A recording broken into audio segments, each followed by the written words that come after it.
नमः शिवाय नमस्तुभ्यम। ओम नमः शिवाय नमस्तुभ्यम। प्रिय सज्जनों, आप सभी लोग आनंद में होंगे। भगवान परात्पर शिव की आप सभी लोगों पर अनुकूल दृष्टि बनी रहे, ऐसी में आप सभी लोगों के लिए YouTube Ramesh Shukla NGH channel के माध्यम से आप सभी के लिए परात्पर परम शिव से ऐसी प्रार्थना करता हूँ। भगवान शिव का शिवलिंग की उत्पत्ति कैसे हुई? पृथ्वी पर शिवलिंग का पूजन देवताओं द्वारा, दैत्यों द्वारा, राक्षसों द्वारा, मनुष्य सिद्ध साधकों द्वारा कैसे प्रारंभ हुआ, इस विषय में बहुत ही सुंदर पावन कथा शिव पुराण के माध्यम से आप लोग श्रवण करने जा रहे हैं। प्रिय सज्जनों, पूर्व में एक कथा और मैंने आपके लिए सुनाई थी, जिसमें केतकी के पुष्प को भगवान शिव ने श्राप दिया, गौ माता को श्राप दिया। ब्रह्मा और विष्णु के बीच में जो युद्ध हुआ, उस युद्ध के अंतर में भगवान शिव ने अपना ज्योतिर्लिंग प्रकट किया था, ज्योति स्तंभ प्रकट किया था, और वह प्रसंग पाद्मकल्प का है, जिसे आपने पूर्व में आप लोग सुन चुके हैं।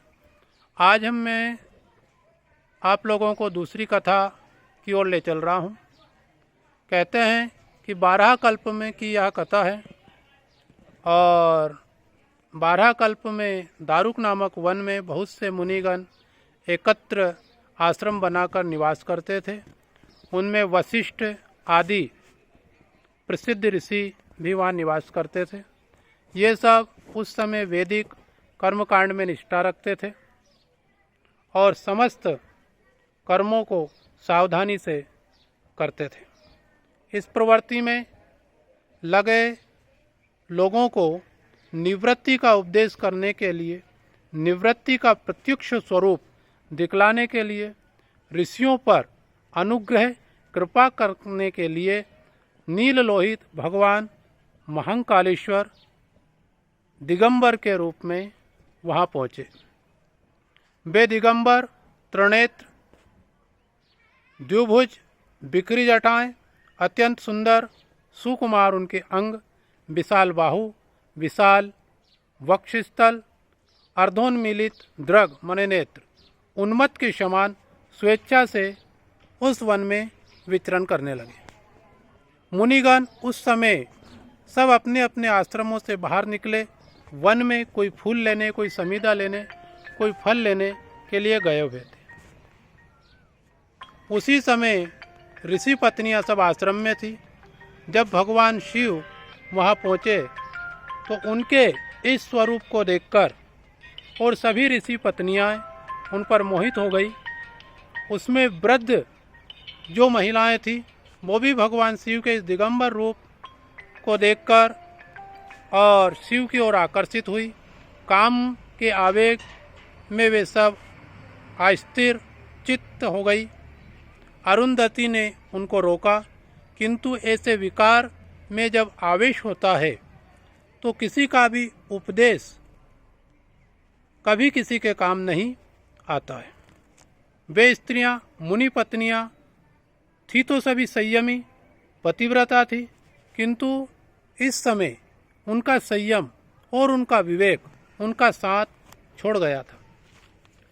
ऐसे भगवान शिव आगे आगे जा रहे हैं और सभी मुनि पत्नियां उनके पीछे पीछे चल रही है, जबकि भगवान शिव ने उनकी तरफ पलक उठाकर भी नहीं देखा, और सब मुनि पत्नियां आगे पीछे चल रही है। कुछ भगवान शिव को स्वरूप को देखकर गायन कर रही है, कुछ नाचने लगी है, कुछ आवेश से मूर्छित हो चुकी है। वे परस्पर एक दूसरे का आलिंगन करती थी, हाव भाव और कटाक्षों से रुद्र को आकर्षित करना चाहती थी। प्रायः उन सबके केस खुल गए थे। उन्होंने मंडल बनाकर रुद्र के मार्ग को रोक लिया और वह उनसे बोली, हे भद्र, आप कौन हैं, कहाँ से पधारे हैं, और भुवन सुंदर, हम पर प्रसन्न हो जाओ, यहाँ बैठो। लेकिन शिव आत्मा में लीन थे, उन्होंने किसी की ओर नहीं देखा। वे ऐसे चल रहे थे मानो उनके चारों तरफ स्त्रियां ना हो, पशु पक्षी हो और वृक्ष हो। उसी समय ऋषिगण वन से लौटे। उन्होंने अपनी पत्नियों को यह अस्त व्यस्त स्थिति में देखा और उनके मध्य एक कृष्ण वर्ण के दिगंबर पुरुष को देखा।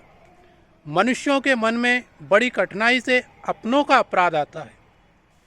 जहाँ भी व्यक्ति की ममता है, लगता है कि हमारा ममतास्पद दोषी नहीं हो सकता है। व्यक्ति अपने को दोषी बहुत कम मानता है, दूसरों को ही अपराधी मानता है। मुनियों ने कुछ पूछने सोचने का प्रयत्न नहीं किया। उन्हें लगा कि यह पुरुष ही हमारी पत्नियों को आकर्षित करके इनको भ्रष्ट करना चाहता है। उन्होंने आवेश में आकर क्रोधपूर्वक शिव जी को श्राप दे दिया, तू इन स्त्रियों के मध्य में दिगंबर रहकर इनकी मर्यादा का नाश कर रहा है, इसलिए तेरा लिंग उपस्थ गिर जाए। और श्राप के कारण उपस्थ गिर गया। गिरते ही प्रज्वलित हो गया और मार्ग में जो कुछ पड़ा था उसको भस्म करता हुआ चारों ओर घूमने लगा। अब वे मुनिगण भय से संत्रस्त हो गए। यह सब मुनि दुखी हो गए और भागे और ब्रह्मा जी के पास पहुंच गए। उन्होंने ब्रह्मा जी से जाकर प्रार्थना की, अपनी सृष्टि को आप कृपा करके बचाओ। यह नील लोहित का गिरा हुआ लिंग त्रिलोकी को भस्म करने के लिए गतिमान हो गया है। ब्रह्मा कहने लगे, तुम सबने शिव को पहचाना नहीं। यह भगवान रुद्र हैं और ये कोई अपराधी नहीं थे। मध्याह्न में आए हुए परिग्रहहीन दिगंबर निर्दोष अवधूत को अतिथि मानकर सत्कार करना तुम्हारे लिए उचित था। तुम गृहस्थ होकर भी गृहस्थ धर्म का तुम लोगों ने पालन नहीं किया, क्योंकि गृहस्थ को लिए अतिथि देवो भव, अतिथि देवता है, इसलिए तुम्हारे समस्त पुण्यों का नाश हो गया है। देवताओं ने कहा कि महाराज, हमसे अपराध हुआ है, हमारे पुण्यों का तो नाश हो ही गया है, किंतु आप अपनी सृष्टि का नाश न होने दे, उसको बचा लें। अब आप इसका कोई उपाय करें। मुनियों ने बहुत खिन्न स्वर से जब ब्रह्मा की प्रार्थना की, तब भगवान ब्रह्मा ने कहा कि मैं कुछ भी नहीं कर सकता हूँ, मैं सिर्फ आपको एक मार्ग दिखला सकता हूँ कि आप सभी लोग भगवान शिव की ही आराधना करें, तो शिव ही हमें और इस सृष्टि को विनाश से बचा सकते हैं। हमें उनकी ही शरण में जाना चाहिए। शिव शरणा गच्छामि। शिव की शरण में गए और जाकर शिव के समीप पहुंचकर और भगवान शिव की प्रार्थना करी। जब भगवान शिव की सभी लोग प्रार्थना करने लगे, प्रार्थना में तो वो शक्ति है प्रिय सज्जनों कि प्रार्थना परमात्मा को प्रकट कर देती है, इसलिए प्रार्थना का परिणाम होता है परमात्मा की प्राप्ति।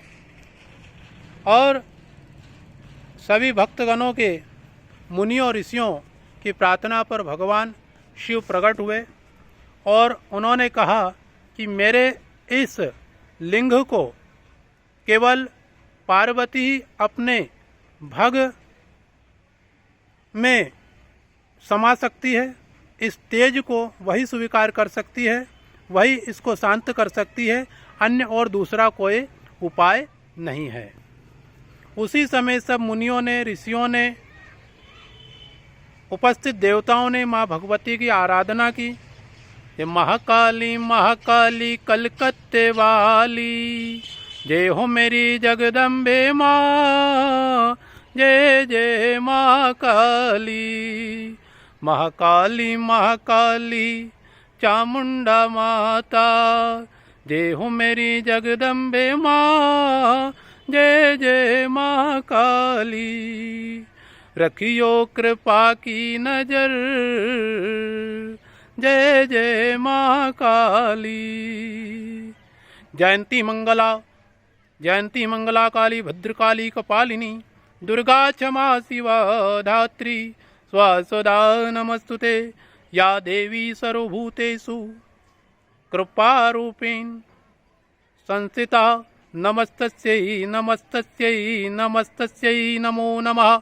माँ भगवती की आराधना की और माँ भगवती प्रकट हुई और उन्होंने सब देवताओं की प्रार्थना को स्वीकार कर दया कर कर सृष्टि को जलती हुई देखकर करुणावश कृपावश माँ भगवती ने अपने को भग रूप में परिणत किया और उस भग रूप में भगवान शिव के उस लिंग को उन्होंने स्वीकार किया। और लिंग ज्योतिर्मय था, उसके अंदर तेज था जिससे सृष्टि जल रही थी, इसलिए उस लिंग का नाम हाटकेश्वर पड़ा। और माँ भगवती योनि रूप में भग रूप में आज भी भगवान शिव की हम आराधना करते हैं। जो भग है वह माता पार्वती का स्वरूप है, लिंग जो है वह भगवान शिव का तेजोमय हाटकेश्वर शिवलिंग के रूप में परिणत हो गया और जिसकी हम आप सभी लोग आराधना पूजा प्रार्थना कर कर और उनको प्रसन्न करते हैं। यह पावन कथा मैंने आप तक पहुंचाई है। प्रिय सज्जनों, आपका अगर किसी व्यक्ति को कोई बात मनाना है या कोर्ट कचहरी में आपका कोई मुकदमा चल रहा है और वह आपकी बात नहीं बन रही है, तो उसके लिए शिव पुराण में एक पावन प्रसंग आया है और उसके लिए एक उपाय मैं आप लोगों तक शेयर कर रहा हूँ। रविवार के दिन बिलपत्र को तोड़े, कम से कम 11 बिलपत्र, और सोमवार के दिन भगवान शिव का अर्चन वंदन पूजन करें बढ़िया से, और ब्राह्मण देवता अगर मिल जाएं और उनकी व्यवस्था आप जमा लें तो और भी सुंदर है। और भगवान शिव का पूजन करवाकर कम से कम 11 बिलपत्र भगवान शिव को मंत्र के द्वारा अर्पण करें और वहाँ कम से कम 108 बार नमः शिवाय नमस्तुभ्यम ओम नमः शिवाय इस पंचाक्षर मंत्र का आप जाप करें। और इसके बाद वह चढ़ी हुई बिलपत्री को उठाकर और आप ले आएं, शिव जी को प्रणाम कर कर, और गाय के दुग्ध का आपको व्यवस्था करना है। कुछ समय बाद उन बिलपत्र को छाया में सुखा ले, सुखाने के बाद और फिर गाय के दूध के साथ उनको पीस कर पेस्ट बना ले, चंदन बना ले, और जब भी किसी कार्य के निमित्त आप जाएं तो ओम नमः शिवाय मंत्र की 108 बार जाप कर कर और उसका तिलक लगाएं, और तिलक लगाकर बिंदी लगाकर त्रिपुंड लगाकर और आप अपने कार्य के उद्देश्य से जाए। मेरा पूर्ण विश्वास है, श्रद्धा भक्ति और समर्पण के साथ ये बात कहता हूँ कि आपका कार्य निश्चित सफल होगा बाबा बैजनाथ की कृपा से। चैनल पर आप नए हो तो चैनल को सब्सक्राइब करें, लाइक करें, अच्छी बात अच्छे लोगों तक पहुँचाएं, जिससे कि आप खुद भी अच्छे हैं इसका परिचय पूर्ण हो। जय श्री राधे, जय श्री कृष्णा, जय श्री राम, ओम नमः शिवाय।